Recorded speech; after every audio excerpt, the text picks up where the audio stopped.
I saw this black sketchbook on a shop this week and I could not resist getting it. I've never owned a black sketchbook before, so I'm very excited to see what I can create on it. I have a lot of ideas that I want to share with you. And of course, these ideas are also going to work in white paper, but if you want to join me in using a dark background and you don't have a black sketchbook, worry not, you can just paint the entire background with black and try to do the same thing I'm going to do today. So let's grab some supplies and get creative. I've opened the sketchbook, here's a closer look at it, and I've somehow damaged the corner, but that's okay. It's pretty thin cardstock. I think it's actually just black paper, but it will do for some artistic play. I'm a little hesitant in choosing what direction to use it on, but I guess we can just flip it according to whatever I want to create. I'm going to use washi tape to create a border, and I'm going to use acrylic markers first. They seem like the obvious choice for dark paper, but worry not, I am going to use other types of supplies today. My first childlike joyful impulse is to go for this set of markers because it includes a lot of metallics, and I'm very excited to work with those on top of black. I'm going to use this row here. I like how these colors work together, so I picked out the markers and it's time to start. Starting simple, I am drawing a branch because starting is definitely the hardest part. New paper, new book, now what? It feels like I have a million ideas, but like at the same time, I have no clue on what to do.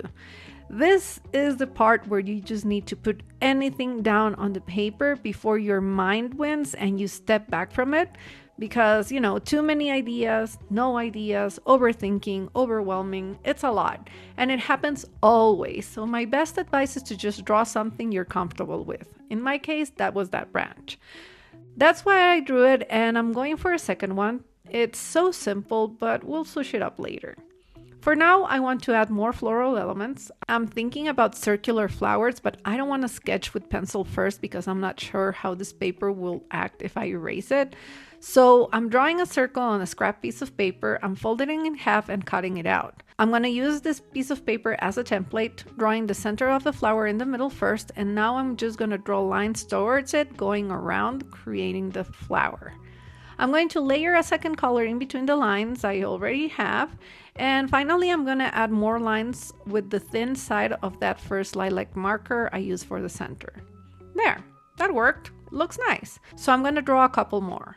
I have enough flowers, so now I'm going to play by adding a different type of branch, which is also pretty easy to draw. And keep in mind, there's really no mistakes with this, just lines and leaves. I'm just going to keep filling the space with more elements, trying to use the colors I've missed, and using very simple shapes, like these purple flowers and larger green leaf outlines. Okay, so I didn't plan on this, but to fill the space, I'm going to have to let these overlap. But that's okay. I'm actually gonna go with that and add these light blue circles on top to represent more flowers and some leaves, and then these blue plants with little circles. I think I have enough elements on the page now, so I'm going to add some details to everything. I really want to use the thin sides of the markers and incorporate more details with thinner lines. I am trying to draw on top of these leaves with purple, but I'm immediately disliking this. I don't like the contrast, so I'm going to drop it and try something else. Yeah, green on green works better on these ones. So I'm going to cover the purple and add more details elsewhere, just to get more color on the page and more of those thinner strokes. A few blue dots to fill the remaining free spaces, tape off, and here's our first page. I guess it works on both orientations, and I really like the results on this dark paper. So let's move on. I like the idea of using a template, so I'm going to grab a bit of this printable sticker paper and I'm going to draw a circle. Cut it out again, and I'm going to paste this one on my page. I am putting it on my arm first to get rid of some of the stickiness to prevent from ripping my paper when I take it off. Now I'm going to use my chunky tempera sticks. These are so much fun.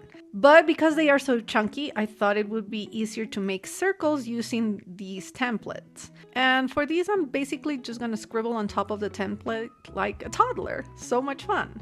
I wanted to try colored pencils on top, but they are just scratching the paint off, so let's scratch that.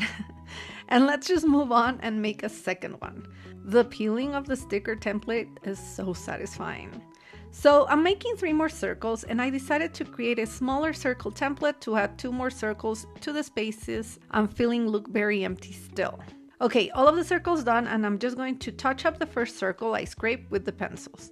Everything is dry enough now, so I'm going to use the tape to create a frame intersecting some of these circles.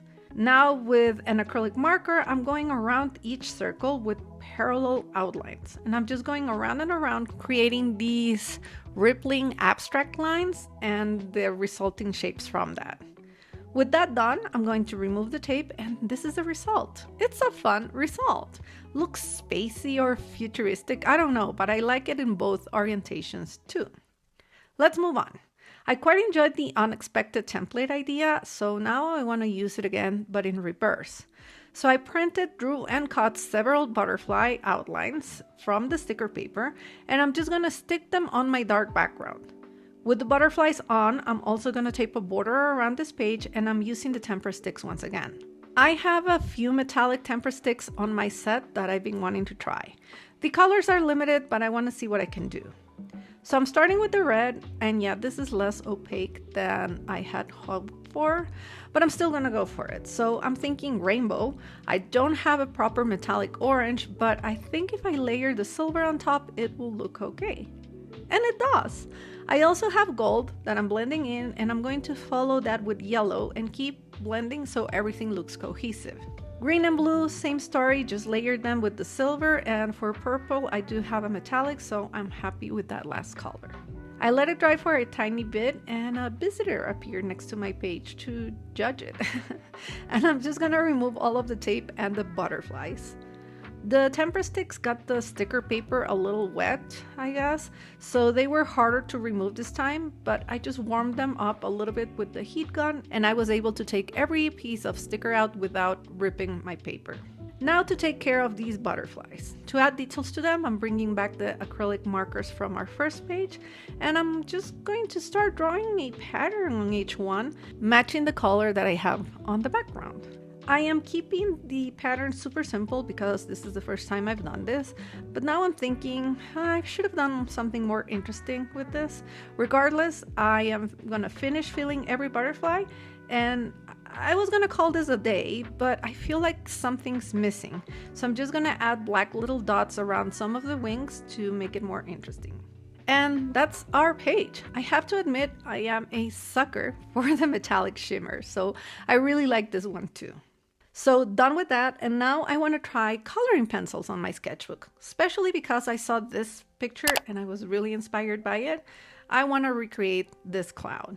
I'm starting with Prismacolor pencils, and I have to be honest, I'm immediately a little bit disappointed. I thought they were going to stand out more against the background, and I thought they were going to work better on this porous paper. I'm still going to carry on layering them and see where coloring patiently in little circles gets me. You know what? Let me see how my cheaper set of pencils work here. I expect them to do worse, but I still want to try them out. Okay, yeah, same story, not worse at all, exactly the same. Yeah, I don't know why I thought colored pencils would be nicer on this paper, but they're not. So it's also not about the brand apparently. Let me show you a side-by-side of these two similar colors from both sets. They do the same. Maybe the Prismacolor slide a little better on the paper, but essentially the same thing. So I'm just gonna switch mediums. Even though I had already put my tempera sticks away, I'm going to bring them out and use them again because I really liked how they glided on the paper. And of course, look at that, such a difference. They already look prettier, so I'm very happy with this. The layering of the colors is just fabulous, as well as the blending. So I'm immediately getting that high contrast that I was looking for based on this reference image I have. Okay, now that the cloud is done, I'm going back to the color pencils because I want the colorful rain coming down from it to be really subtle and delicate. So I'm drawing very thin lines and dotted lines. And I'm going to add a little bit of whimsy by breaking the lines with tiny hearts. I'm not really using a pattern or rhythm, I'm just using the different colors and making up different types of lines as I go. Just having a little fun time. The rain is all done and I feel like layering white on top of this, so I'm gonna use the acrylic marker and I'm adding some dots coming down into a puddle of circles. Which, I mean, it kind of looks like snow, but I still like it, so I'm gonna carry on. I'm also gonna use the white marker to give the cloud a funky outline, and I'm adding a little bit of color next to that with the pencils. And done! I love the result. I think I had a reference image but somehow made it mine. And I think each medium contributed to the final drawing with its opacity, like the light pencils were perfect for the rain. This was going to be my last page, but I feel like doing one more. So let me tape on a border first. This is going to be very simple. I just feel like doodling with the white acrylic marker. I've been very into girls with rainbow hair lately. I colored one in one of my books, and then I painted one in a recent sketchbook video. So I was thinking about how those illustrations would look in plain black and white. So I drew the face. Now I'm going around it by drawing the strands of hair, and I'm adding a heart and some stars around so that they look like they are on top of the lines of the hair, if that makes sense.